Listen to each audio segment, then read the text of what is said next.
इस अद्भुत और हम सबकी फेवरेट कहानी की शुरुआत होती है कई 100 साल पहले से, जहां दिखाया जा रहा था कि चारों तरफ वॉर होने के कारण पृथ्वी की कंडीशन खराब हो चुकी थी। अब हमें दूसरी तरफ रेड पावर रेंजर दिखाया जाता है, जिनकी टीम का काम था इंसानियत को बचाना, लेकिन लग रहा था कि वो अपने दुश्मनों से हार रहे हैं। अब रेड रेंजर के पास येलो रेंजर आ जाती है, जो बहुत ही ज्यादा घायल हो चुकी थी। वो तो अपने असली एजेंट के रूप में आकर अपना दम तोड़ देती है। रेड रेंजर इन सारी चीजों की वजह खुद को मान रहा था, क्योंकि वो पावर रेंजर्स टीम का लीडर होता है और उसके अंदर ही सारी चीजें आती थी। हालांकि अब रेड रेंजर को पता है कि वो सब जीत नहीं सकते, इसीलिए अब उसने अपने एक एआई रोबोट जिसका नाम अल्फा 5 था, उसके पास अपने टीम के सारे पावर रेंजर्स की पावर चिप दे दी थी, जिससे कि हम पावर रेंजर्स बनते थे। रेड रेंजर ने अल्फा 5 से कहा कि तुम इन सारी पावर चिप्स को सिर्फ डिजर्विंग कैंडिडेट्स को ही देना, और अब तो उसने अल्फा 5 से इस जगह पर बड़ा सा मीटेओरॉइड गिराने के लिए कह दिया था, जिससे कि अपनी टीम के साथ साथ रेड रेंजर भी मर जाए। अब हमें ग्रीन पावर रेंजर दिखाई जाती है, जिसका नाम रीता था। दरअसल सारे फसाद की जड़ रीता ही होती है, जिसने पावर रेंजर्स के टीम में ही रहकर उन सभी को धोखा दिया। रीता रेड पावर रेंजर के सामने आकर ये कह रही थी कि अगर तुम सब मेरे प्लान में साथ देते तो तुम्हारी हालत ये नहीं होती। बस हमें वो सबसे पावरफुल जियो क्रिस्टल हासिल करना है, जिससे कि हम सभी जगह पर राज कर सकते हैं। लेकिन रेड रेंजर और उसकी बाकी टीम हमेशा से सच्चाई की तरफ थी। वो किसी भी हालत में रीता का साथ नहीं देना चाहते थे। रीता तो अब बहुत ही ज्यादा गुस्सा होकर रेड रेंजर को मारने के लिए उसके पास चली जाती है। तभी अल्फा 5 ने रेड रेंजर के कहने पर वहाँ एक बहुत ही बड़ा मीटेओरॉइड गिरा दिया था, जिससे कि देखते ही देखते सारे लोग मारे जाते हैं। रीता भी अपने पावर चिप के साथ पानी की गहराइयों में चली गई थी। इसी तरीके से ये जनरेशन की पावर रेंजर्स का अंत हो जाता है। अब हमें पृथ्वी का प्रेजेंट टाइम दिखाया जा रहा था, जहाँ पर जेसन नाम का एक स्टूडेंट अपने दोस्तों के साथ मस्ती कर रहा होता है। दरअसल जेसन पुलिस स्टेशन में अपने दोस्त को छुड़ाने आया था, जो कि चोरी के मामले में अंदर हो गया होता है। और जेसन जैसे ही ऐसा करने की कोशिश करता, वहाँ पर पुलिस ऑफिसर्स आ जाते हैं, जिनसे डर कर जेसन अपनी कार में बैठ के तेजी से दूर जाने लगा था। लेकिन कुछ दूर बाद ही जेसन अपनी कार को कंट्रोल नहीं कर पाता और उसका एक्सीडेंट हो जाता है। पुलिस वालों ने जेसन को भी पकड़ लिया था। जेसन को इस एक्सीडेंट में बहुत ही ज्यादा चोट आई भी होती है। अब इस बात को कुछ दिन बीत चुके थे। जेसन के फादर उसे स्कूल में छोड़ने के लिए आए हुए होते हैं। यहाँ पर जेसन के अंकल में एक अजीब तरीके का डिवाइस लगा होता है, जिसके ऊपर पुलिस वालों का सिंबल बना हुआ था। यानी कि जेसन के उस हरकत के बाद उसे हाउस अरेस्ट किया गया है। यानी कि जेसन एक पर्टिकुलर एरिया के बाहर कहीं नहीं जा सकता, और अगर उसने बाहर जाने की जरा भी कोशिश की, तब अंकल पे लगे ट्रैकिंग डिवाइस की मदद से पुलिस वाले उसे पकड़ लेंगे। जेसन के फादर तो अपने बेटे की इस हरकत की वजह से बहुत ही ज्यादा डिसअपॉइंटेड थे, पर यहाँ जेसन अपने फादर को ज्यादा कुछ रिस्पेक्ट नहीं देता था। अब जेसन हमेशा की तरह चला आता है अपने स्कूल में। क्लास में इंटर करते ही बिली नाम के लड़के को एक दूसरा लड़का परेशान कर रहा था। बिली बहुत ही ज्यादा सीधा साधा होता है, इसीलिए वो उस लड़की के अगेंस्ट कुछ भी एक्शन नहीं ले पा रहा था। और तभी क्लास में एंट्री होती है जेसन की, जिसने उस लड़के को कह दिया था कि तुम बिली को परेशान मत करो। लेकिन वो लड़का तो डायरेक्टली जेसन के पास आकर कहने लगा था कि तू क्या उसका बॉयफ्रेंड है जो इतना बोल रहा है। ये बात सुनने पर जेसन को बहुत गुस्सा आया और वो उस लड़के को एक पंच मार देता है। यानी कि जेसन ने बिली को बचा लिया। अब हमें उसी स्कूल में किमली नाम की एक स्टूडेंट को दिखाया जा रहा था। किमली को भी कुछ लड़कियां परेशान कर रही होती हैं, लेकिन वो सारी चीजों को इग्नोर करती थी।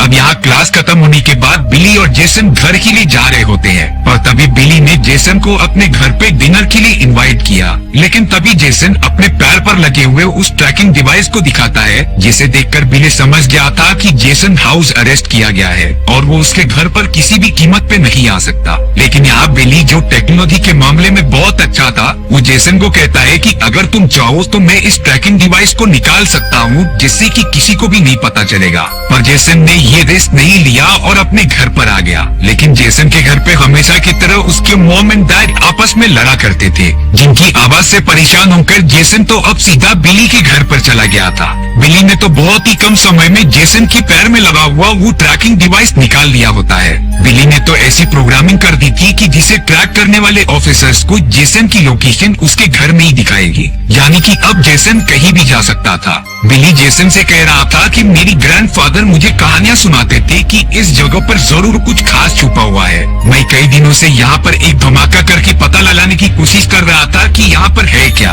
बिली तो उन माइनिंग साइट पर एक बड़ा सा बॉम्ब फिट कर देता है, लेकिन जेसन ने तो साफ साफ कह दिया था कि मैं इसमें तुम्हारा साथ नहीं देने वाला। और अब जेसन वहाँ से दूर जाने लगता है, लेकिन कुछ ही देर पर उसे एमिली दिखाई दी थी जो कि पानी में नहा रही होती है। जेसन तो धीरे धीरे एमिली के पास जाकर उसे देखने लगा था और अब दोनों में थोड़ी प्यार भरी बातचीत भी होने लगी थी। अब हम उसी माइनिंग साइट में काम करने वाले जैक नाम की एक वर्कर को देखते हैं, जो कि मिया नाम की एक लड़की को लगातार घूरता जा रहा था। मिया हमेशा इस खुली जगह पर जॉगिंग करने आया करती, पर तभी अगले ही मोमेंट में वहाँ एक बहुत बड़ा धमाका होता है, जिसे कि ऑब्वियसली बिली ने किया था। धमाके की आवाज सुनकर वो सारे लोग वहाँ पर देखने चले आए थे। बिली ने जिस चट्टान में धमाका किया था उसकी कई सारे पत्थर नीचे गिर रहे होते हैं और तभी अचानक एक पत्थर के अंदर बहुत सारे क्रिस्टल्स दिखाई दे रहे थे। ये क्रिस्टल्स और कुछ नहीं बल्कि वही पावर चिप्स होते हैं, जैसे कि कई साल पहले रेड रेंजर ने अल्फा 5C क्रिंग पर छुपाने के लिए कह दिया था। जैक, मिया और बाकी सभी लोगों ने एक एक चिप को उठा लिया होता है। उन्हें तो अभी नहीं समझ आ रहा था कि आखिर ये चिप्स किस काम में आती हैं। और अब उस धमाके की आवाज सुनकर वहाँ पर सारे ऑफिसर्स और वर्कर्स भी आ गए थे और अब पकड़े जाने से बचने के लिए वो सभी लोग कार के अंदर बैठ के भागने लग जाते हैं। जेसन हमेशा की तरह अपने कार को फुल स्पीड में भगा रहा था और उसकी नसीब शायद से हमेशा बेकार ही होती है। उसकी कार का फिर से एक्सीडेंट हो जाता है, जिसके अंदर सभी लोग मौजूद होते हैं और वो एक कोने में पड़ी हुई थी। वहीं दूसरी तरफ हमें जेसन के फादर सैम को दिखाया जा रहा था, जो एक मछुआरे का काम करते थे। सैम की पूरी टीम पानी में अपने जाल फेंककर सारी मछलियों को बाहर निकाल रहे होते हैं।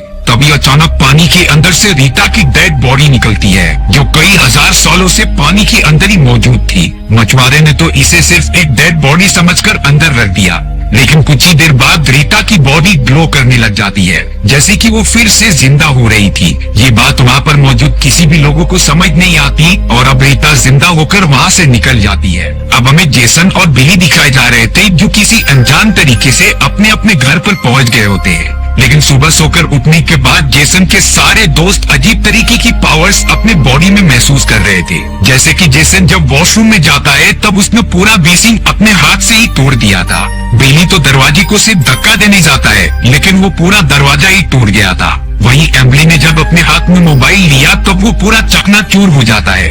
आखिर ये सारी पावर्स कहाँ से आई, उनमें से किसी को भी नहीं समझता। स्कूल में आने के बाद जेसन, बिली और एमिली इन सारी बातों के बारे में चर्चा करते हैं। उन तीनों को ये सारी पावर्स अपने बॉडी में महसूस हो रही थी, इसलिए उन तीनों ने डिसाइड किया कि वो सबसे पहले उसी जगह पर चले जाएंगे जहाँ पर उन्हें वो पावर चिप्स मिले थे। उस माइनिंग एरिया में जाने के बाद वहाँ पर तो जैक और मिया पहले से ही खड़े होते हैं। मिया एक पहाड़ की चोटी पर मौजूद थी, जो अचानक बड़ी फुर्तीले तरीके से पहाड़ नीचे उतरने लगी होती है। सभी लोग तो मिया की इस अनोखी पावर्स को देखकर बहुत ही ज्यादा चौंक गए थे। मिया उन सभी को अपने पीछे आने के लिए कह रही थी और अब देखते ही देखते जेसन, जैक, बिली और एमिली भी उसके पीछे पीछे चले जाते हैं। उनमें से सभी लोग इतने बड़े बड़े पहाड़ को आसानी से चढ़ ले रहे थे, जो किसी इंसान की बस की बात नहीं होती। और अब दो पहाड़ के बीच में एक खाई आ जाती है, जैसे कि जेसन और मिया कूद कूद कर पार कर रहे थे। बिली शुरुआत में काफी डर रहा था, लेकिन वो बाकी लोगों का देखकर ट्राई करता है वहाँ से जंप करने के लिए, पर वो एंड मोमेंट पे दूसरे किनारे तक पहुँच नहीं पाता और नीचे गिरकर पानी में आ जाता है। जेसन और उसके बाकी दोस्त भी बिली को बचाने के लिए पानी के अंदर कूद गए थे, लेकिन बिली तो एकदम सही सलामत था। बिली ने पानी के अंदर कुछ अजीब सी चीज देख ली थी, इसीलिए वो अपने दोस्तों को पीछे आने के लिए कहता है। बिली जब पानी के थोड़ा सा और अंदर गया तब उसे दूसरी तरफ एक परत दिखाई देती है। बिली और बाकी सब पानी के उस लेयर के दूसरी तरफ चले जाते हैं। चौंका देने वाली बात ये थी कि दूसरी तरफ कोई पानी ही नहीं मौजूद होता, जैसे कि वो टेलीपोर्ट होकर कहीं और आ गए हों। उस जगह पर तो बहुत ही बड़ी बड़ी गुफाएं मौजूद थी, जहाँ पर अजीब तरीके के स्ट्रक्चर्स बने होते हैं। बिली, जेसन और बाकी सब लगातार उस गुफा के अंदर जाने लगे होते हैं। तभी अचानक उन सभी के सामने यह रोबोट अल्फा 5 आ गया था, जो उन सभी को देखकर ये कहता है कि मैं तुम सभी का कितने सालों से इंतजार कर रहा था। अब अल्फा 5 उन पांचों लोगों को एक सिमुलेशन के पास लेकर आ जाता है, जो और किसी का नहीं बल्कि 1000 साल वाले पुराने रेड रेंजर का था, जिसका नाम जॉर्डन होता है। ये जॉर्डन की एक चेतना होती है जो अभी भी जिंदा थी। सबसे पहले जॉर्डन, जेसन और उसके बाकी दोस्तों को रीता के बारे में बताता है कि कैसे सालों पहले रीता ने हम सभी को धोखा दिया और सारी पावर रेंजर्स को मार दिया। रीता रीता बहुत ही पावरफुल जीरो क्रिस्टल के पीछे पड़ी है जिससे कि वो पूरी पृथ्वी को डिस्ट्रॉय कर सके। बुरी बात ये थी कि रीता अब आजाद हो चुकी है, जो अपने बहुत ही बड़े और खतरनाक क्रिएचर गोल्डी को बनाने के लिए शहर में चारों तरफ घूम घूम कर सोना जमा कर रही है। और अब रीता को रोकने का काम तुम पांचों लोगों के कंधों पर है। तुम सभी को कैसे भी करके रीता के सारे प्लान्स को रोकते हुए पृथ्वी को बचाना होगा। लेकिन जॉर्डन की ये बात किसी को भी समझ नहीं आती। उन्हें लग रहा था कि जॉर्डन उनके साथ मजाक कर रहा है, इसीलिए वो सब यहाँ से जाने लगे थे। तभी जॉर्डन जेसन से कहता है कि तुम इस टीम के रेड पावर रेंजर हो, यानी कि टीम के कैप्टन, और अगर तुम्हें हम पर भरोसा है तो तुम्हें अपनी टीम को वापस से इकट्ठा करना होगा। अब जेसन को कहीं न कहीं जॉर्डन और अल्फा 5 की बातों पर थोड़ा भरोसा होने लगा था, क्योंकि जो पावर्स उनकी बॉडी में मौजूद थी वो कोई नॉर्मल पावर्स नहीं होती। इसीलिए अब जेसन अपने बाकी दोस्तों के पास आ गया था और उन्हें एक बार फिर से सोचने के लिए कह रहा था। जेसन सभी को कन्विंस करता रहता है कि अगर ये सारी चीजें गलत होंगी तब हमें इस बारे में बीच में पता ही चल जाएगा। लेकिन क्या होगा अगर ये बात सच हो, यानी कि रियलिटी में हमारी पृथ्वी खतरे में है। इसीलिए हमें इन सारी चीजों को एक बार ट्राई करके देखना ही होगा। जेसन की बहुत ज्यादा रिक्वेस्ट करने के बाद वो सारे लोग अगले दिन उस जगह पर आ गए थे। जॉर्डन अल्फा 5 से कहता है कि इन्हें पावर रेंजर्स के सूट के बारे में बताओ। अल्फा 5 एक्सप्लेन करता है कि तुम सभी के पास एक एक पावर चिप मौजूद होगी, जिसकी मदद से तुम अपने अपने पावर रेंजर्स में कन्वर्ट हो सकते हो। तुम सभी को सबसे पहले अपनी टीम और खुद पर भरोसा करना पड़ेगा, तभी जाकर स्टोन्स की पावर्स इकट्ठा होंगी और तुम सब जाकर पावर रेंजर्स में कन्वर्ट हो पाओगे। अल्फा 5 ये बता रहा था कि पावर रेंजर्स की शक्तियाँ तुम अपने फायदे के लिए नहीं कर सकते। इन पावर्स को सिर्फ इंसानों की मदद के लिए ही यूज किया जा सकता है। साथ ही साथ तुम किसी को ये नहीं बता सकते कि तुम सब पावर रेंजर्स हो। तुम्हें अपनी पहचान छुपा कर रखनी होगी। वहीं दूसरी तरफ हमें रीता को दिखाया जाता है, जो शहर के अंदर आ चुकी थी। वो तो अपने बड़े से क्रिएचर गोल्डी को बनाने के लिए ज्वेलरी शॉप में घुसकर वहाँ के सारे सोने को इकट्ठा करने लगी थी। ज्वेलरी शॉप के सिक्योरिटी गार्ड्स तो रीता के सामने टिक ही नहीं पाते। अब यहाँ अल्फा 5 ने जेसन और उसकी पूरी टीम को पावर रेंजर्स में कन्वर्ट होने के लिए कहा। सभी लोग अपने अपने पावर रेंजर्स की पोजीशन पर आकर कोशिश करने लग जाते हैं उसमें कन्वर्ट होने के लिए, लेकिन कोई भी पावर रेंजर्स में कन्वर्ट नहीं होता। जॉर्डन ने अल्फा 5 को बताया कि शायद से ये सारे लोग अभी तक रेडी नहीं हुए हैं। इसीलिए जॉर्डन अल्फा 5 को कमांड देता है कि तुम इन सभी लोगों को अभी के अभी ट्रेनिंग देने के लिए लेकर जाओ। अल्फा 5 जेसन की टीम को एक ऐसी जगह पर लेकर आ गया था जहां पर रीता की ही बहुत सारी क्रिएचर्स के सिमुलेशन बने थे और इन्हीं क्रिएचर से जेसन की टीम को फाइट भी करना था। लेकिन कुछ ही देर में अल्फा 5 को पता चल गया था कि ये सारे लोग अभी तक रेडी नहीं हुए हैं। इन्हें अपनी पावर्स पर अभी तक कंट्रोल ही नहीं है। वो पांचों तो इन क्रिएचर से बड़ी बेकार तरीके से हार जा रहे थे। तभी अल्फा 5 उन पांचों को चौंकाने के लिए एक ऐसी जगह पर लाता है जहां बड़े बड़े रोबोटिक सॉर्ड्स रखे हुए थे। दरअसल हर एक पावर रेंजर के लिए एक एक सॉर्ड बनाया गया होता है, जिसे कि वो कंट्रोल करके दुश्मनों से लड़ाई कर सकते थे। अब यहाँ पर जैक उन्हें देखकर बहुत ही ज्यादा एक्साइटेड हो जाता है, इसीलिए वो तुरंत ही अपने सॉर्ड के अंदर बैठकर लगातार उसे चलाने लगा था बाहर निकल के। उन रोबोटिक सॉर्ड्स का साइज तो बहुत बड़ा होता है। शुरुआत में तो जैक को मजा आ रहा था, लेकिन बाद में उसे पता चला कि इन सॉर्ड्स को कंट्रोल करना कितना मुश्किल होता है। जैक ने तो उस सॉर्ड की मदद से बहुत ज्यादा नुकसान कर दिया था और अब तो जैक सॉर्ड को काफी डैमेज पहुंचाकर वापस उसी जगह पर आ जाता है। जेसन जो इस पूरे टीम का कैप्टन होता है वो जैक को बुरा भला कहने लगा था, लेकिन जैक भी कम नहीं था, वो भी जॉर्डन से लड़ने चला गया होता है। दोनों के बीच एक छोटा मोटा झगड़ा चालू हो गया था, जिसे देखकर बिली बहुत ही ज्यादा गुस्सा हो जाता है और उन्हें छुड़ाने चला जाता है। उसका मानना था कि हमें अपने आप में लड़ाई नहीं करनी चाहिए और तभी अचानक कुछ ही देर के लिए बिली के पूरे बॉडी पर ब्लू पावर रेंजर का सूट आ जाता है,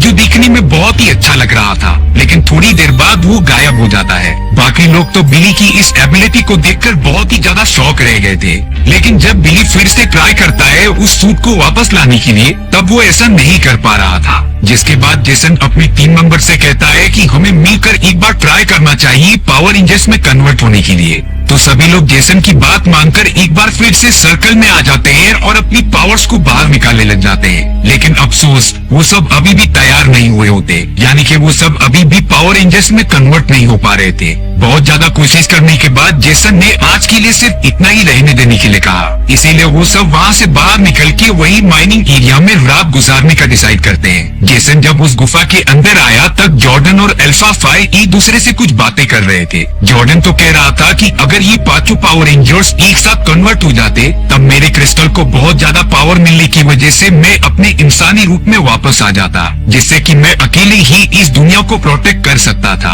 पर अब जेसन जिसने ये सारी बातें सुन ली होती है, वो जॉर्डन के पास आकर ये कहने लगा था कि आखिरकार तुम हम सभी का यूज कर रहे थे। जेसन तो इन सारी बातों की वजह से जॉर्डन के ऊपर भरोसा ही करना छोड़ देता है। जेसन को तो लगने लगा था कि जॉर्डन एक धोखेबाज है, लेकिन ये बात जेसन ने अपने बाकी टीम मेंबर्स को बताई नहीं। अब वो सब वहीं पर रुककर एक रात गुजारते हैं। वो पांचों लोग एक दूसरे से बात करके अपनी लाइफ की बहुत सारी बातें शेयर कर रहे थे। अब अगले दिन यहाँ पर मिया जब सोई भी होती है तभी उसके पास रीता आ गई थी, जो मिया से पूछ रही होती है कि जीरो क्रिस्टल आखिरकार तुम लोगों ने कहाँ पर छुपाया हुआ है। मिया ने बताया कि इस बारे में उसे कुछ भी नहीं पता। तब जाकर रीता वहाँ से चली गई थी। मिया कुछ ही देर में ये सारी बातें अपने टीम मेंबर्स को आकर बताती है कि कैसे रीता उसके पास आकर जीरो क्रिस्टल के बारे में पूछ रही थी। जेसन को तो शुरुआत से लग रहा था कि रीता नाम की कोई पावर रेंजर है ही नहीं, लेकिन मिया के कहने पर उसे ही बात कंफर्म हो जाती है। इसीलिए अब जेसन ने अपने टीम मेंबर्स के साथ मिलकर डिसाइड किया कि वो रीता को ऐसे ही जाकर खत्म कर देंगे, जो ऑब्वियसली उन सभी का और कॉन्फिडेंस था। वो पांचों लोग निकल पड़ते हैं एक बंदरगाह की तरफ, जहाँ रीता ने बहुत सारे गोल्ड जमा करके रखे थे जिससे कि वो अपना क्रिएचर बना सके। अब उन पांचों को लगा कि वो शुरुआत में ही जाकर रीता को खत्म कर देंगे, लेकिन रीता की पावर्स इतनी ज्यादा थी कि वो पांचों को एक साथ पकड़ लेती है। रीता लगातार उनसे पूछ रही थी कि आखिर तुम सबने जीरो क्रिस्टल कहाँ पर छुपा कर रखा है। हालांकि उन्हें बिल्कुल आइडिया नहीं होता कि जीरो क्रिस्टल क्या है और वो कहाँ पर छुपाया गया है। तभी रीता बिली के पास आकर उसे धमकी देने लगी थी कि तुम बताओ नहीं तो मैं सारे लोगों को मार दूंगी। तब जाकर बिली प्रेशर में आकर जीरो क्रिस्टल की लोकेशन के बारे में बता देता है, जिसके लोकेशन के बारे में बिली ने बहुत दिनों की रिसर्च से पता किया था। लेकिन रीता को जीरो क्रिस्टल की लोकेशन का पता चलने के बाद भी वो बिली को मारकर पानी के अंदर फेंक देती है। रीता के जाने के बाद जेसन और बाकी लोग जल्द से जल्द अपने आप को छुड़ाकर बिली को पानी से बाहर निकालते हैं। दुख की बात ये थी कि बिली अब मर चुका था, जिसकी डेड बॉडी को जेसन और उसकी टीम जल्द से जल्द जॉर्डन के पास लेकर आ जाती है। जेसन ने जॉर्डन से कहा कि तुम बिली को वापस से जिंदा कर दो, इसके बदले तुम हम चारों की पावर्स ले सकते हो, जिसका यूज करके जॉर्डन जिंदा हो सकता था। और अब जेसन के ठीक ऐसा कहते ही सारे स्टोन्स की पावर इकट्ठा होने लग जाती है, जिससे कि अब जॉर्डन अपने इंसानी रूप में आ सकता था। अल्फा 5 तो जॉर्डन से कहता है कि आप जल्द से जल्द इन सारी पावर का यूज करके अपने इंसानी रूप में कन्वर्ट हो जाओ। लेकिन कुछ देर बाद जॉर्डन फिर से अपने कॉन्शियस में आकर ये कहता है कि मैंने अपने सारी स्टोन की पावर बिली की जान बचाने में दे दी है। कुछ ही देर के अंदर ही अंदर बिली जिंदा हो जाता है, यानी कि जॉर्डन के पास एक मौका था अपने आप को फिर से जिंदा करने का, लेकिन उसने खुद को छोड़कर बिली को जिंदा किया। जेसन जॉर्डन को इसके लिए बहुत ज्यादा थैंक यू करता है और अब उसे जॉर्डन के ऊपर पूरा भरोसा हो चुका था। जॉर्डन जेसन को सिर्फ इतना कहता है कि तुम अब रेड रेंजर हो, इसीलिए तुम्हें अब अपनी टीम को लीड करते हुए रीता को खत्म करना होगा। यहाँ पर पांचों पावर रेंजर्स को अपनी टीम स्पिरिट पर भरोसा हो चुका होता है, जिसके कारण वो सब एक एक करके अपनी पावर रेंजर्स के फॉर्म में कन्वर्ट हो गए थे, जो दिखने में बहुत ही ज्यादा कूल और पावरफुल लग रहे होते हैं। और अब वो पांचों पावर रेंजर्स रीता के पास जाने लगे होते हैं उससे लड़ाई करने के लिए। रीता तो एक बहुत ही बड़े जगह पर होती है, जिसने अपने चुराए गए सारे सोने की मदद से एक बहुत ही बड़ा दानव बना रही थी। पांचों पावर रेंजर्स के वहाँ आते ही रीता ने अपनी शक्तियों की मदद से अपनी सेना को बुला लिया था, जो लगातार पावर रेंजर्स से लड़ाई करते जाते हैं। लेकिन यहाँ पांचों पावर रेंजर्स की ट्रेनिंग खत्म हो चुकी थी, उन्हें प्रॉपरली पता था कि इन सभी से लड़ा कैसे जा सकता है। देखते ही देखते जेसन की पूरी टीम ने मिलकर रीता के सैनिकों को काफी अच्छी टक्कर दी होती है, पर एक समय के बाद उन सारे सैनिकों की संख्या बहुत ही ज्यादा बढ़ चुकी थी। इसीलिए अब अल्फा 5 उन पावर रेंजर्स की मदद करने के लिए उनकी बड़ी बड़ी जॉर्ड्स भेज देता है, जिसके अंदर बैठकर वो पांचों पावर रेंजर्स रीता की सारी सेना को खत्म करते रहे थे। उन पांचों पावर रेंजर्स का कोऑर्डिनेशन पहले से बहुत अच्छा हो चुका होता है, जिसकी मदद से वो सब रीता को काफी अच्छी टक्कर दे रहे थे। वहीं रीता ने बहुत सारे सोने की मदद से अपना वो बड़ा क्रिएचर बना लिया होता है, जिसे लेकर वो शहर में आके चारों तरफ हंगामा मचाने लगी थी। लेकिन पावर रेंजर्स कैसे पीछे रहने वाले थे, वो पांचों अपने अपने जॉर्ड्स जोर्ड्स लेकर रीता की क्रिएचर पर हमला करते ही जा रहे थे। शुरुआत में वो उस बड़े से दानव को काफी अच्छे टक्कर देते हैं, लेकिन एक टाइम ऐसा आया जब उस बड़े से दानव ने उन सारे जोर्ड्स को पकड़ के खोलते हुए सोने के अंदर फेंक दिया। पर अब तो वो पांचों जोर्ड्स एक दूसरे में कंबाइन होकर बड़े से जोर्ड बना देते हैं। कंबाइन होने पर उनका साइज और पावर काफी ज्यादा बढ़ जाता है। वहीं दूसरी तरफ रीता भी अब अपने दानों के अंदर समा गई थी, जिसे कि अब वो पूरी तरीके से कंट्रोल कर पा रही होती है। रीता की दानों के पास बड़े बड़े पंख मौजूद थे, इसीलिए वो उसकी मदद से उड़ उड़कर उन पावर रेंजर्स को मार रही थी। लेकिन वो पांचों पावर रेंजर्स की शक्तियां कंबाइन होने के कारण वो बहुत ज्यादा पावरफुल हो जाते हैं। उन्होंने लगातार दानों के ऊपर वार किया और उसे पूरी तरीके से डिटोनिएट कर दिया था। दानों की खत्म होने पर भी रीता अभी भी जिंदा थी और वो कह रही थी कि मैं तुम सारे पावर रेंजर्स को खत्म कर दूंगी। तभी वो पांचों पावर रेंजर्स अपने मेगाजॉर्ड की मदद से रीता को एक थप्पड़ मारते हैं, जो कि सीधा आसमान की तरफ उड़ते हुए दूर अंतरिक्ष में चली गई थी। रीता तो पूरी जमकर खत्म हो जाती है, यानी कि पावर रेंजर्स ने एक साथ मिलकर बहुत ही बड़े खतरे को खत्म कर दिया था। सभी लोगों को ये पता चल चुका था कि पावर रेंजर्स हमारे रखवाले हैं, लेकिन कोई भी ये नहीं जानता था कि असली पावर रेंजर्स है कौन। और अब जेसन, बिली, ज़ैक, नियो और एमली अपनी नॉर्मल लाइफ जीने लग गए थे, लेकिन वो अपने पावर रेंजर्स के कर्तव्य को कभी भूलते नहीं। जब भी पृथ्वी पर खतरा आएगा तब भी वो पावर रेंजर्स में कन्वर्ट होकर इंसानों की रक्षा करेंगे। और इसी हैप्पी एंडिंग के साथ हमारी कहानी यही खत्म हो जाती है।